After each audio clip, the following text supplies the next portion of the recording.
Wait a second. This isn't your grandma's cancer show.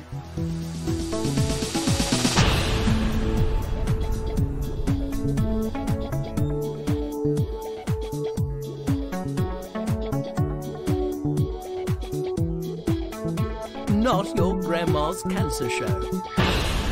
Hi, I'm Tatum. This is Not Your Grandma's Cancer Show, and today we are talking about our life's passion, the daily grind. It pays the bills. Today we're talking about working after cancer, and however you feel about it, chances are those feelings might change radically. In a survey that Shine did, 53% of people didn't end up going back to the same work that they were doing before they were diagnosed. And so it's this time of huge shifts. And that little tiny question, that what do you do? Now brings up these massive answers fraught with new cancer considerations, feelings of loss, of what we thought our career trajectory was going to be, and wondering, how are we going to deal with all of this on top of everything else? I mean, work stuff's overwhelming at the best of times. But that's why we're here today, and I have awesome guests to share their experiences, their expertise in working after cancer. I have the lovely Emily Hodge with me in the studio, and she not only shifted her own career after cancer, but she helps other people to do the same. And we have George Norton, who will be joining us later. And George has been through this not once, but twice. So he has a wealth of ideas and tips that he's going to be sharing with us. Hi, Emily. Hi, Tatum. How are you? I'm good. I'm so glad that you're here. I'm very pleased to be here. Yeah, so what was going on for you in your working life when you were diagnosed? I was sitting in a desk in Islington, loving the fact that I got to walk up and down Islington High Street, sometimes in a stop smoking outfit, other times talking about Jamie Oliver's turkey twizzlers. Okay, I'm wondering what kind of work that might have been. So I was in the NHS for about 10 years, and at the point that I was diagnosed, I was actually in public health. And that meant that at the time I was doing health promotion. So I was working with Twizzlers. Yeah, Twizzlers. It was when he kind of came out big and started talking about, health in schools and diet and exercise. And we'd been working with lots of families in Islington. It was at the time the third most deprived borough of London. So it's this really big shift of this sort of perception of richness, but then these really, really areas where there were, families who were, really poor and needed support to try and access things that, other people maybe were. So we were helping people to kind of advocate for themselves in the community and to get kids to do some more exercise, to get their parents to help them to stop smoking. It was really fun, actually. It was really active. It was very sort of out there. As I said, it was quite physical. I was sort of visiting lots of schools and lots of organisations locally. So I loved it. And the slight irony was that I was also working on bowel cancer prevention programme. Yeah. And then I got bowel cancer. And how old were you? I was just 30 at the time. Did you pick up any of the signs from being a part of that prevention awareness? Weirdly, not really. At the time I was working slightly more on the strategy. It wasn't so much that here are the signs and here's what you've got to do. It was a little bit more behind the scenes. Oddly though, I remember talking to a colleague who was working on cervical cancer awareness, and we'd ended up having lots of conversations about sort of smear tests and cervical cancer. So I remember at the time thinking, this is interesting, that makes me want to go for my smear test. And of course, completely missing the fact that a 30-year-old young, healthy woman actually was having bowel cancer at the time. It was just one of those bizarre things where you're sort of put onto another way of thinking about the world. Yeah, and speaking of another way of thinking about it, so you were diagnosed, and what was your treatment protocol like?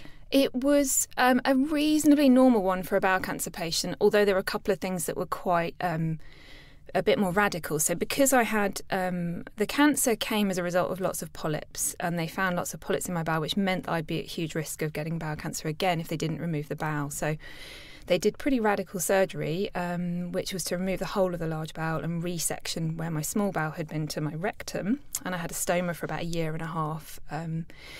But I think because of that, it just led to lots of complications. So then my protocol was like a 6-month adjuvant chemotherapy, which I'm sure I probably would have tolerated okay, but I was already really depleted from the surgery. I wasn't really eating properly.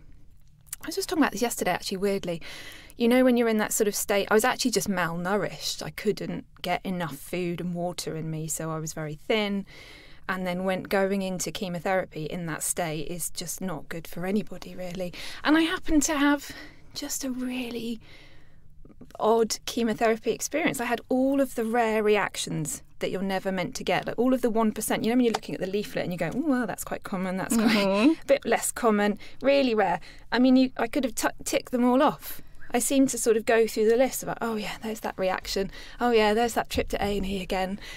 And I know it sort of sounds a bit funny now, but it's one of those things that, you know, I'm sure you talk about it a lot on the podcast. It's around that trauma of constant trauma again and again and again. So what was a reasonably normal treatment protocol was just a tough one to manage, I have to say. Yeah. Well, it's having that. I mean, already you're 30. And you have bowel cancer, so that already puts you, you know, in that rare category. And then to continue to have rarer reactions to things, it's almost like there's not really a foundation that you can sort of rely on. It's really, really good point, yeah. And I think, you know, we know it as people who've been through it, and we know it as people who've talked to other cancer patients, and we know it as when we talk to our friends anyway. At 30 is around about a time when lots of things are happening in your life. Let's be boring about it. Like, you might expect to maybe get married. You might expect to maybe have children, if that's what you want. You might expect at this point to be either getting a mortgage or moving up your career ladder. All those expectations that are justified because you sort of see it happening around you. And I think that there were two things going on for me, which was that, you know, you sort of have to put all of that on pause. And not forget that you were there, but just accept somehow. We could come on to acceptance, a whole other thing. But, you know, that you're in this other place, but also when you're in this other place, it actually can be incredibly difficult. And this is where it gets really hard, because not everybody has the same experience. Some people thrive off their, you know, the part of the illness, or they don't have reactions, or they don't need, or their reaction to treatment is okay, or they don't need too much treatment. So I hate to talk in broad brush strokes, but when it is difficult, it can feel super difficult. And at the time, did you think that you were going to go back to the same job? Absolutely. And actually, it formed a massive part of my identity. I think I was a little bit arrogant because I just finished a master's in health psychology, and I'm pretty sure I knew what I was doing. I was sort of walking around, well, at one point in a wheelchair, you know, doing my treatment, but people would always ask what you do. And I'd say I was in the NHS. I'm a health psychology specialist in training. And I think I felt like it gave me this sort of semi-status. I don't know why. I was like, yeah, I sort of know what's going on. Like, yeah. Really. Well, when you're looking for a foundation, when the world is turning into chaos around you and you're like, you know, having to frequently go into A&E, it makes total sense that there would be something that you would be hanging on to, something that you do, something that, you know, because I think that's the thing, not for everybody, but for some people, work is this real sense of worth, of contribution or identity, and it can feed into so many of those areas. Absolutely, it does. At that age especially, right? Because you're not expecting to retire or medically retire or be out for any period. Actually, let's get right to it. You maybe are expecting to be out of it because you maybe think you might have children and you'll be on maternity leave. That's and I know that to be that common, especially among women, and especially among the people I coach, because we talk about it a lot. It's this.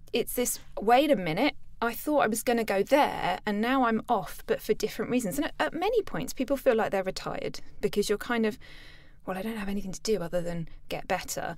And sometimes you might have good days where you're like, I mean, I was living in West London at this point. I used to go to Westfield. I loved it. It was like my haven. On Monday morning, Westfield, no one there. Nice. And at the time, I was trying to fatten up. So I was told to eat all this stuff. So I'd go into Starbucks and I'd be like, I'll just have a cake. And I mean, that's not great diet advice, is it? But, you know, when you needs must. When you need. So absolutely, you've used the word identity, and it's really true. It is what we say about ourselves. It's what we hopefully feel about ourselves. It's where we get our confidence. It's one of our anchors. Work is a really important part of our not just social standing, not so we can just talk to other people about it, but feel anchored in ourselves. It's part of our resilience. Yep. And so I wanted to get back because I was on this semi-NHS type trajectory as well. I was like, no, I really enjoy this work. I want to be doing this. So plus, I was very lucky as well, of course, NHS, and it's still the case now, it's very good sick pay.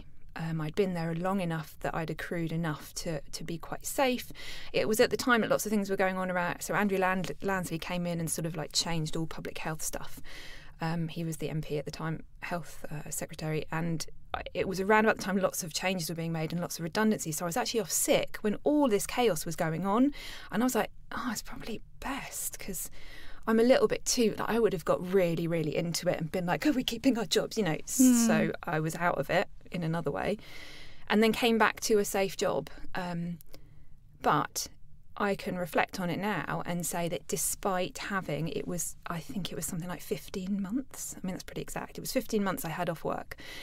And that's reasonably long. I'll talk to people now who don't necessarily have that long off their one piece of work unless they've changed jobs, for example. But I shouldn't have gone back then. I wasn't ready. How did you know that? Like, what were the signs? I still had an open wound in my stomach. Number one.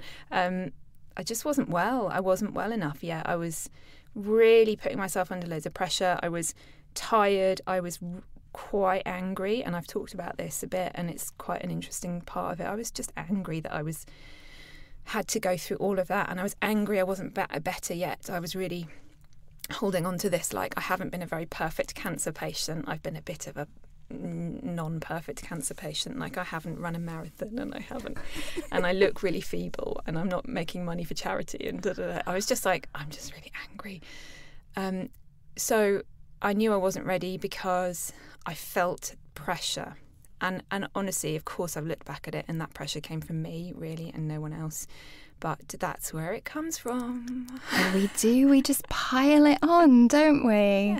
Yeah. Absolutely. And what is it about that haunting figure of a person with cancer doing a marathon that just, like, we use to just beat ourselves up with? I cannot even tell you how many times I've done that. Because it's really socially praised, rightly so, because it's an amazing it is amazing. Thing. But I think that we are all achieving amazing feats, even by being very quiet.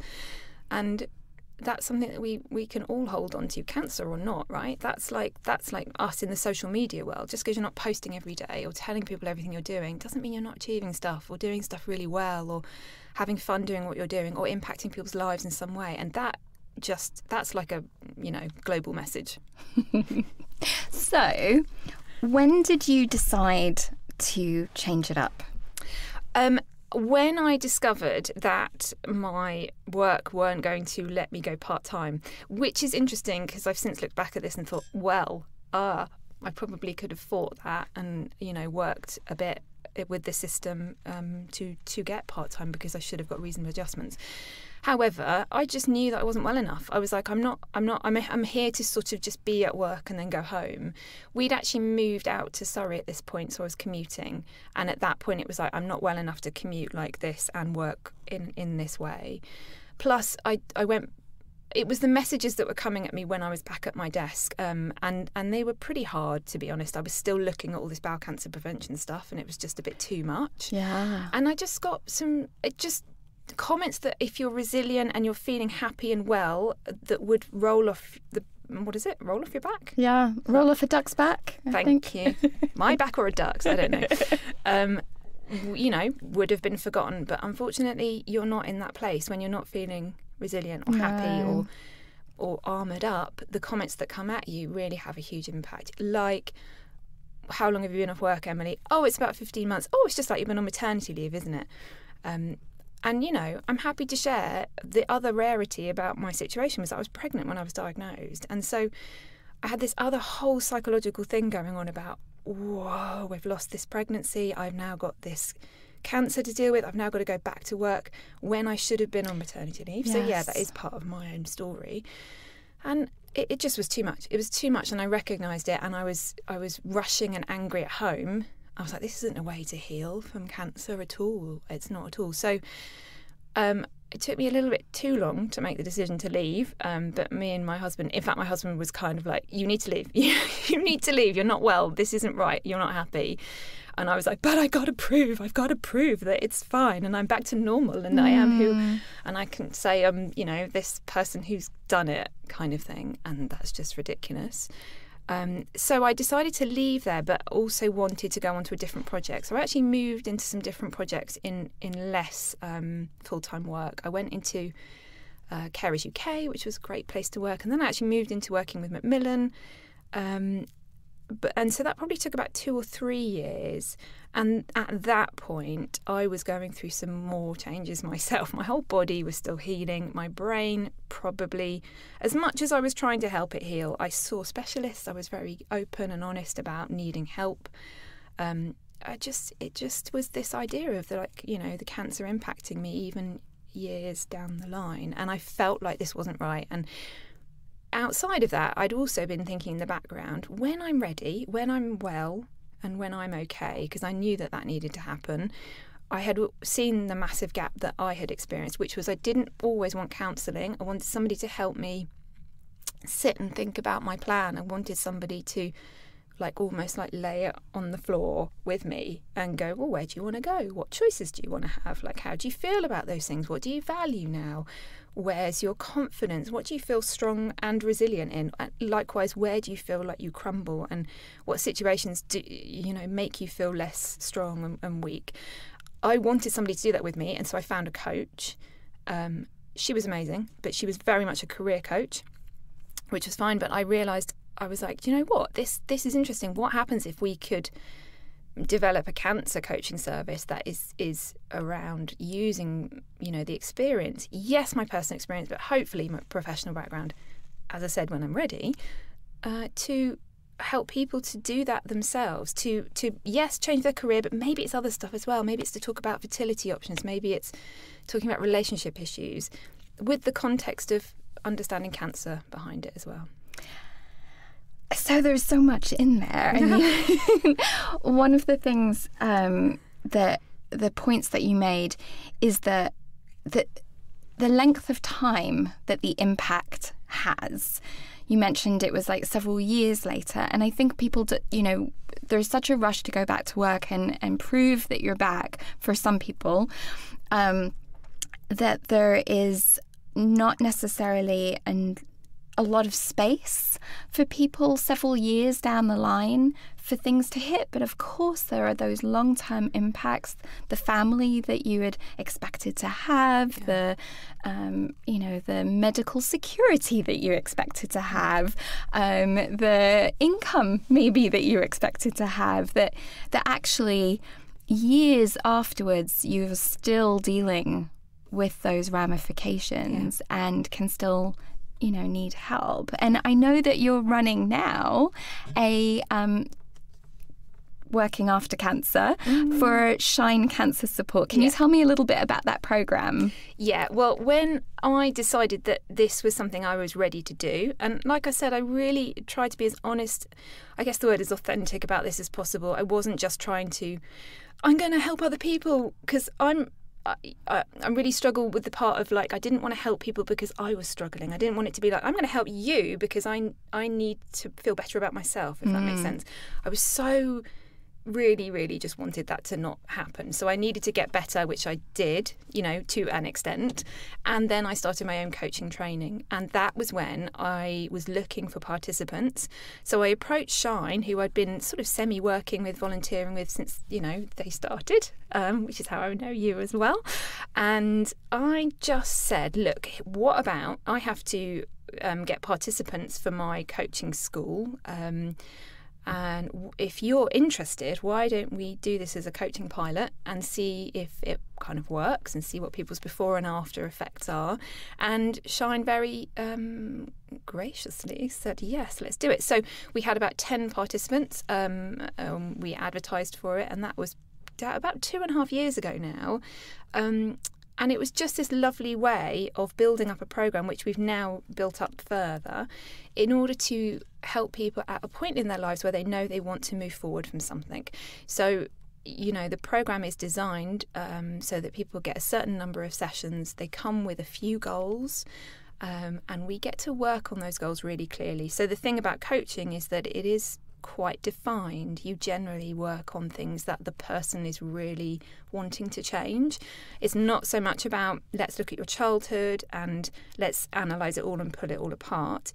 Although I have to say we do end up talking about some of those things, because how can you think about beliefs or your confidence to get that job or write your CV or start whatever it is you want to start unless you kind of understand somebody's thought patterns and where they've come from. But the whole idea of the programme is that somebody comes with this idea of a goal, we get really clear on that goal, and then we go, how are you going to get that goal? And, in the coaching sessions, that's what we work towards. So it's building people's confidence, acknowledging what's happened to them. They might want to talk a lot about the cancer, and indeed they may not want to. It may not form part of what the coaching, which is equally fine. And it's about really moving people forward. So it's like looking ahead. And with cancer, that can be risky for all of us, because we've been so potentially shocked by what's happened. Some of us won't ever get over it, and we're living with it. Others feel, the fear and the anxiety of it coming back again, very strong.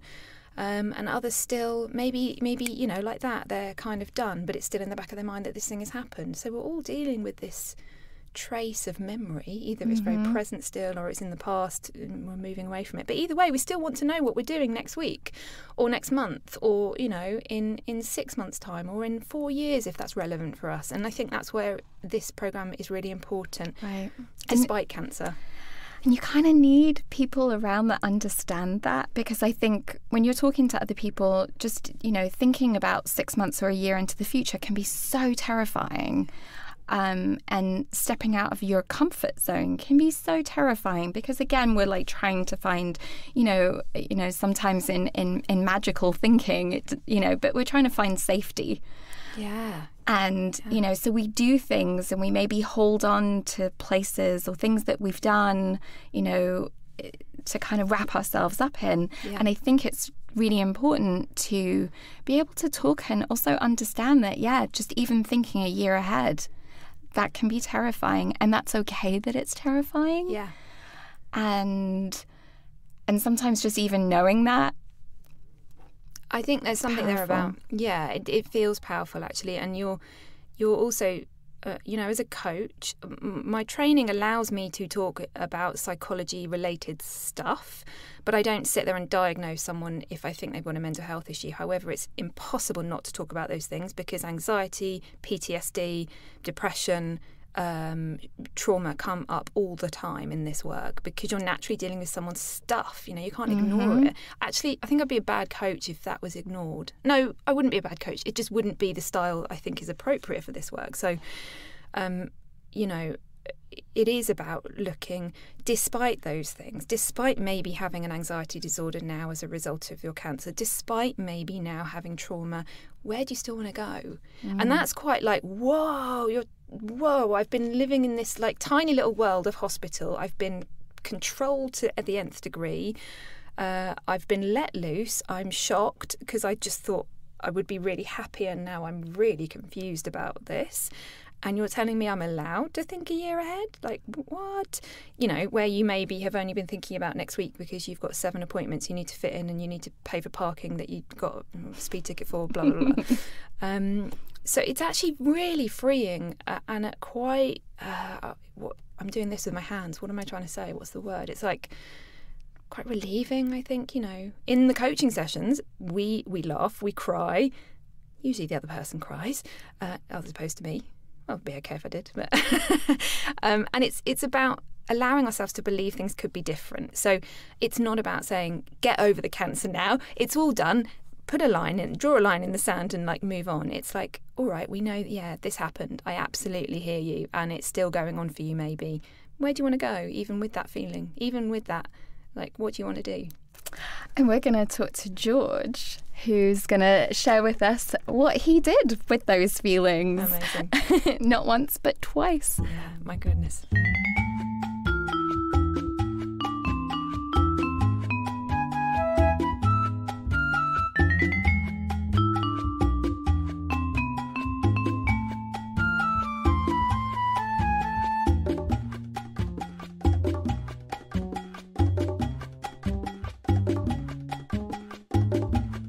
This is Not Your Grandma's Cancer Show. We're talking about working after cancer, and we've got George in the studio right now and Emily. And George, you've been through cancer twice. Tell me what was going on in your working life the first time. Okay, so the first time I had actually not long before finished university. So how old were you? I was 23. Did my finals, left university in the July of that year, and thought, as many people do, great, the world is my oyster. I'm ready to take it on and do lots of amazing things. But I did have a few niggles that on their own didn't seem particularly important. But I managed to get a fantastic job. I've always been a massive lover of books and reading, and I found myself working at a literary review in this wonderful sort of Victorian office with sort of slightly creaky wooden staircase leading up to it, piles of books everywhere. It was amazing, and I thought, yeah, I've done pretty well here, pretty happy. Pay was not great, to say the least, but it was just a wonderful, wonderful place to go for a first job. And yeah, I was thinking, this is good. And then there was even a possibility, it was very small staff, and I was the editorial assistant. And the deputy editor was talking about how he had some ambitions to move on quite soon. And I was thinking, wow, this could be amazing, because I'd have a chance, if I'm working there already, I'd have a chance of potentially being deputy editor of this incredible literary journal. Not long after finishing university. You've described it so beautifully that I almost feel like I can see the place, and I'm loving that job as much as you did. Absolutely. Right there. But of course, my body or cancer had other ideas, and it turned out that those niggles were more serious than I thought. So after the first couple of months working there, I was starting to really not feel great. So I was working less and less, and going to the doctors a few times, and was eventually diagnosed with acute lymphoblastic leukemia. So I was rushed into hospital. By then, I'd been spending most of my time sitting around drinking coffee and in Cafe Nero or Starbucks and so on, because I was not quite feeling well enough to work, but needed to do something with my life. But this at least meant, right, we know something is going to happen. I never thought it would be anything like cancer. I always thought, because my iron levels were low, that maybe I just needed some pills or something that would make me better, and then I'd get on conquering the world. But no. So I was diagnosed with acute lymphoblastic leukemia and needed to be rushed into hospital. In fact, I remember getting there, and the second day I was given a booklet to read about what acute lymphoblastic leukemia is. And in the first few pages, it said something along the lines of, if not diagnosed within a few weeks, ALL is invariably fatal. And I thought, hang on, I've had these symptoms for at least a couple of months. So all summer I'd been having these things. And so I thought, wow, it's lucky I'm here, I'm alive. This is amazing. So I focused on that, focused on the fact that I was still alive. I had all this treatment to do, and started what turned out to be a long stay in hospital. I think probably of the first 13 months of my treatment, I was in total an inpatient for about 10 of them, maybe. That is a long time. It is. But it gave me a lot of time to think and read, and I feel quite lucky in a way that my natural philosophy was to take things as they came. So rather than thinking, oh gosh, what's going to happen next week, things like that, I was thinking, well, I'm here today, I've got some friends coming, that's going to be great. Thinking in those terms. Did you have presumptions that you would go back to the same job, or did you just push that totally out of your mind at that time? I think I had some idea that it would be lovely to go back there because it was a lovely place, but on the other hand, I realised quite early on that this leukemia business was quite a serious thing, and that actually going back or trying to go back to something that I'd just started wouldn't necessarily have felt right. It almost felt as though the cancer should have some sort of impact on my life, and the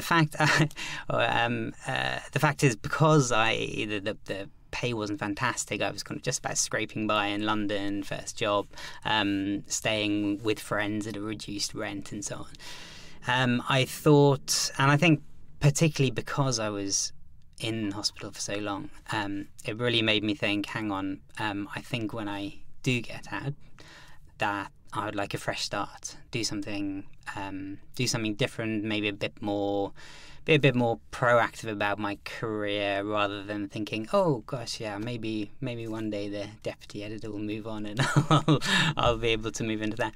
So it definitely had me thinking about what I wanted to do, and I realised, and as time went by and I was in remission, I was in remission fairly early on, so a lot of the sort of later treatment was just all preventative. So in a way, I kind of knew I was had a decent chance by then of getting through, and I thought, well, actually, I really enjoyed the sort of journalistic side of working at Literary Review. I thought this is something I could do. I'd quite like to do something around that, but I don't really have any qualifications. I'd studied modern languages at university, but I hadn't really got involved in the university newspapers or anything like that. And I thought, I'm not very well qualified. I've been in hospital for quite a long time. It's going to be tricky to just get straight back into journalism and so on. I did try. I remember when I knew that I was going to be getting out of hospital, I thought, I'll pick up a couple of newspapers, look in some of the job ads for editorial assistants, the kind of job I had been doing, thinking, yeah, I've done a bit of that. What's going to be the problem? I'll hopefully walk into one of these jobs, and of course, never heard back from anybody, having spent about 2 months working after university and then not working at all for a year and a half. Were you asked about that, or did you have to include any information that disclosed that? This was one of the big challenges for me because I didn't really know how to approach it. Yeah. I recognised that this gaping hole on my CV would not look great, and I was very aware that the people I would be up against, other candidates for the job, would probably either be coming straight from university, fresh, excited as I was when I left university, and or they'd have been out there doing a couple of years of work and have that experience that I wouldn't have. So I wasn't sure what to do, how to go about it. I ended up actually talking to my dad, and he basically took my CV to the HR person at his work, and she came back and said, well, the thing about leaving a gap in your CV is that a lot of employers will assume you've been in prison. So I thought, maybe I shouldn't do that.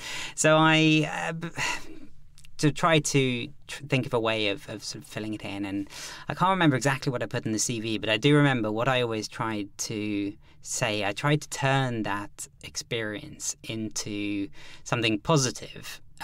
So I would say something along the lines of, I was unable to work for 18 months or a couple of years because of medical issues. However, this has only made me more determined than ever to make the most of every opportunity I have, and that's true. It's whether that would actually have convinced anyone, I don't know, because I never heard back, as I said, from these jobs, which, looking back, were probably a bit too high level. Or I probably wasn't ready for anyway, even if I hadn't had a couple of years out. So I thought, well, what can I do here? And the idea came to me that actually maybe some further education. So I did enjoy the journalism, but I recognised that I didn't really have the qualifications or the experience. So I thought, why don't I look at doing a master's in journalism? So I found one that I liked the sound of at Goldsmiths. And applied for it and got onto it. So this was fantastic because it felt to me not only was that a kind of bridge between having that time when I couldn't work because I was ill and getting back into the world of work, but it was also almost a step-by-step process. So it was rather than trying to dive straight into a new job, having been ill for so long, been out for so long. But it was also a chance to actually not work yet, but learn a little bit easier maybe, get my head around things, and then get out into the world of work. So to give yourself a bit of time and be still have that momentum forward and structure around it. Yeah, absolutely. And that felt like a much more sensible and possibly gentler path back. So that's what I did, and I got the place. I did then, though, find myself with sort of 4 or 5 months before the course was starting. The course leader had suggested I try and get a little bit of work experience, so I went and got some work experience at the local newspaper near my dad's. But I also wanted to be back in London, where I had come to after university, and wanted to kind of start rebuilding that life again. So I was looking to find a temporary job over the summer, and this proved a little bit more difficult than I expected. Possibly, I think, because I had never expected to be in that position of just of kind of going out, finding a temporary job. Once I got that first job after university, I thought, oh great, I'm sorted now, all my jobs will just flow one from the other. And now suddenly I had 4 months to fill, needed to earn some money, wasn't sure what to do. And I remember going into lots of shops on sort of Bond Street and Jermyn Street, and going and saying, hi, any chance I could work for a few months? I wasn't very confident at that point, because one of the things about being ill and being out of the world for that long, in a way, is that you do lose your confidence, your self-confidence. So I could recognise, as I was standing there telling these people, and they're thinking, do we really want this guy to be selling our things to people? He's not got that oomph, that charisma. So, and I think, to be honest, I would never have been a particularly good salesperson of top-end shirts or shoes or whatever it would have ended up being. I don't know. I always think of you as having oodles of oomph and charisma. That's lovely to hear. But certainly at the time, that wasn't the case. And actually, I was very lucky in that I kind of put out some feelers with friends, with old schoolmates, and it turned out to be someone who had been to my school, who heard on the kind of school network that I was looking for a job, and he happened to be looking for someone, his organisation, and it was perfect. It was 4 months, somebody, the fundraising manager of this charity, had gone back to South America to look after her father for a few months. So I sort of stepped in and started doing that. And that was absolutely fantastic. I had been doing some charity stuff in the past before I got ill. And it was a really lovely fit. To the extent that actually, without wanting to boast too much, I got to the end and the CEO was trying to persuade me to stay. He said, "Oh, you don't need to go off and do your journalism course." So, but to me, it really showed the importance of recognizing the people you know and the networks you have when you are in that position of where do I look, how can I, because not only will there be unexpected opportunities, there might just happen to be someone with looking for exactly the kind of thing, the kind of person you are, but also they knowing you, if they know you, or if it's a friend of a friend, recommendations, things like that, that can really help as well, because people be automatically understanding of the fact that you've just been in hospital, you've had cancer, that things might be a little bit different. Yeah, there's a lot in there to unpack, like how we feel about ourselves, how we feel like we present ourselves as well, like what someone might assume when they look at our resume, that they might be thinking of prison, you know, and then that sort of early, what I almost imagine is sort of deer legs, you know, baby deer, as you're like a little fawn as you come out of that place. And not only has everyone else been, you know, working during that time, but you've had that gap. Everyone else has moved on, and then what you did was, you know, sort of regrouped, and then found other ways. So it's like trying to think outside of that pathway that you had previously anticipated to find your way back, not just into work, but into work where the CEO begs for you to stay. Like, yes. That is awesome. And Emily, like, how did you guys meet? We met through the Shine coaching program. Absolutely. Although, had we met before? Can't remember. We might have done. Maybe at an event. Yeah. So you met after your relapse. Yes. So after I did my master's in journalism and got into a couple of sort of sub-editing jobs. Actually, for a couple of years, went and worked as a civil servant. So that was a bit different, but ended up going back into the journalism world and was working for a business-to-business publisher. So yeah, everything was kind of how I had maybe expected it to be that many years before I got ill. And I got past the sort of 5 years of where I could call myself a survivor, and relapsed 6 months later. So I was back in hospital. This time I knew I needed a transplant. I was struggled a little bit to get into remission, but got there and had my transplant.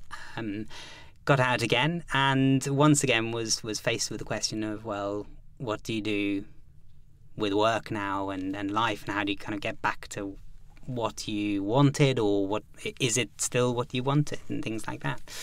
And I was lucky in a way that very lucky that my organisation was very understanding about a good way to get back into work, a staggered return. They were in touch while I was ill, checking how I was doing, and it was when I sort of started to get itchy feet, really, a few months, maybe 4 or 5 months after my transplant, that I felt I was actually ready to go back to work. In the meantime, I'd been getting very involved with charities, because I think the first time I'd been ill, I'd finished and thought, oh, I must help all these charities who've helped me and do a lot of that. And then just life. Didn't run a marathon then, George? No, I didn't run a marathon. In fact, the first thing I was going to say when I came in here was, don't worry, I've not run a marathon. So, yeah. But yeah, I Not that we're opposed to marathon No, runners. absolutely, If you've had and- cancer and run marathons, we just amazing. adore you so much. I commend anyone who has run a marathon. Honestly, yeah. But you're very unlikely to get me out there. So this time, so this time, having had that relapse, having had the transplant, I thought actually it's really important for me to tell my story, to use my story to help others. So I got involved with various charities. I remember seeing a poster for Shine and thinking, wow, this is exactly what I wanted 8 years ago when I was first ill. So that was perfect. But also I did feel I need to go back to work. I think work is such an important part of our identity, whatever it may be, however sort of small or large, because it can take up a lot of time, a huge part of our lives we spend working. So that's a very important thing. And as I say, I was lucky that they were happy to give me this staggered return. So I went 1 week for half a day and did that for a couple of weeks, and then built it up to a full day and then 2 days, and built it up until I got to the point of sort of 3.5, 4 days a week. And I realized that actually that was too much for me. I didn't have the same energy as I had before my transplant, and I said to them, I think I'm going to have to go back and stay with 3 days a week. And I thought, that's great. The job I'm doing can easily be done with me doing 3 days and someone else doing 2 days. Perfect. And that's when it all sort of fell apart a little bit. But also, I had known already that I wanted to leave the organisation. So even before I'd relapsed, I was getting a bit frustrated. In fact, I'd said to myself, right, I'm giving them 6 months. So I'd had some promises from my manager. Oh yeah, these things are going to get better. So I said, okay, if things haven't got better in 6 months, I'm leaving. And then, of course, 4 months later, I relapsed, and so that wasn't the question anymore. But it meant that I was going back to this organisation that I knew I was not so interested, that I wanted to be moving on from anyway. But it felt a little bit harder now because I knew I could only work part-time. I wasn't sure how easy then it would be to go and find something else. But also all this work I'd been doing with charities and the volunteering stuff, the voluntary stuff I'd been doing, made me realise that was really the area I wanted to be working. Around about that time, Shine helped in a couple of ways, actually. And one of them was Emily's pilot coaching scheme, which I jumped at because it was exactly what I thought. At that point, I know I want to change things, but I don't know how. I need someone to talk to about it. So I went for it, signed up, and that's how we met. And the other thing that I also went to, and I can't quite remember the timings of it, but was a Working After Cancer workshop, which Shine organised with Barbara Wilson from Working After Cancer. And I realised that my approach, when I realised that the company was not going to make the reasonable adjustments that I was expecting and rightly expecting, because they were saying, right, yes, of course you can do 3 days a week, but you're going to have to move from the role you've been doing, that you worked up to after 3 or 4 years of work, and you're going to have to move back to the most boring, most simple role that you were doing when you first started. And I think they assume, and so they kind of presented this to me in a kind of, oh, aren't we being helpful and kind? We're saying you can work 3 days. But it was really important to me how far I'd got within the organisation. Yeah. In fact, I'd reached that point, and so I almost just fell into the trap of just meekly saying, oh, yes, great, thank you. But I talked to a couple of people, and they said, why? Yeah. And so I went back, and to their great surprise said, no, I don't accept that. And I ended up having a big fight, really, with the head of my department. It was it got lots of different areas involved, HR. The occupational health team at work was fantastic. There was a wonderful, wonderful woman there who totally understood my situation and supported me throughout. But the bosses wouldn't budge, even though I was absolutely convinced, and I put forward all sorts of arguments for why I should be able to carry on doing the job I was doing, the role I was doing. It didn't need someone for all 5 days. It could have me on 3 days and someone else doing the 2 days. And in fact, that's how we'd been working since I'd been coming back from my So staggered you return. weren't reinventing the wheel. Not at all, not at No. all. And then when you talk about reasonable adjustments, I wasn't asking for anything unreasonable. This was a very small adjustment that could easily have been made, but somebody had got into their head that no, this won't happen. And unfortunately, they were quite stubborn about that. So I was expending all my energy on this at the worst possible time, recovering from cancer again, recovering from my transplant. Already I'm only working 3 days because I don't have the energy to do more. And I'm having to, at the same time, put together arguments, try to kind of fight for what I think I deserved and should and could be doing. Because apart from anything else, I thought, well, actually, I'm really good at this. So you're missing out as well, putting me on the sort of more banal job that they wanted to put me into. But fortunately, I did talk to Barbara and I talked to Emily, and I remember Barbara saying, well, why are you spending all your emotional energy on something that you don't actually really want? And Emily helped me realize this as well, that I was being quite stubborn as well, because I'd known even before I'd relapsed that I wanted to leave this job. Now I was being told that I couldn't do what I wanted to be doing within the job, but I was wasting so much energy and emotional energy and so on fighting for something that I wanted to be leaving soon anyway. And that was a real revelation to me. My head was in the wrong place, and this is why coaching can be so fantastic, because it helps you work out, actually, am I looking towards the place I want to be, or am I just focusing on where I am and getting bogged down in that? Yeah, and trying to find some security and some foundation and identity and all those things that get wrapped up, and money. Yeah, absolutely. They get wrapped up in that. So I went to the Working After Cancer workshop expecting to be able to say, expecting to get some more advice on how I could beat my managers, how I could out-argue them, and went away going, oh, no, actually, that doesn't matter. I should be looking at where I'm going next, what the next step is.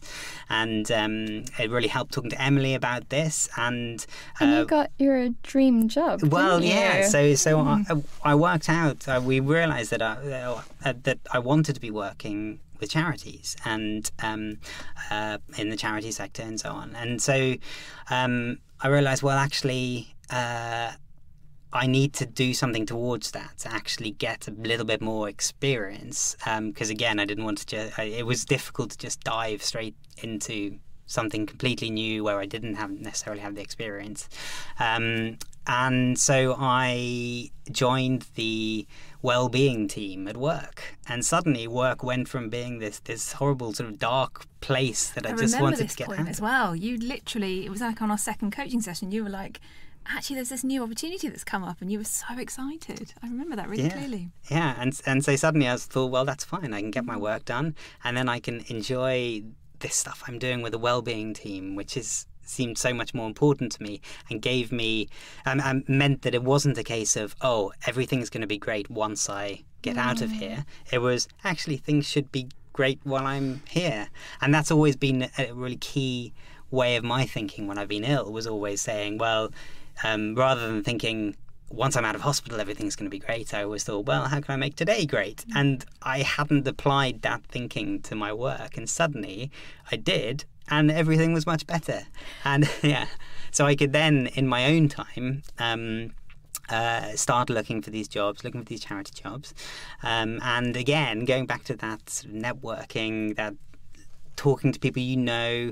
I happened to see that a friend of mine from university, someone I'd acted with, had been working in the charity world, communications world, and I was all about words and copying content and that kind of thing. And he'd won a couple of Young Social Entrepreneur of the Year awards, and I thought, this sounds really exciting, really interesting.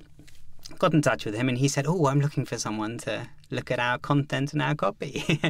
So that was fantastic. Amazing. Brilliant.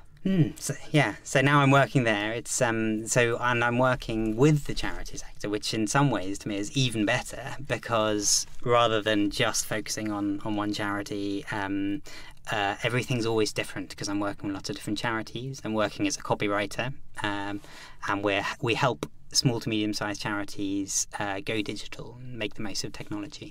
Amazing. Oh my God. Well, I think that's the thing as well. From having gone through this experience, it can give you time to reassess. You have to reassess all these other things and belief systems, that actually you can come out with more to offer.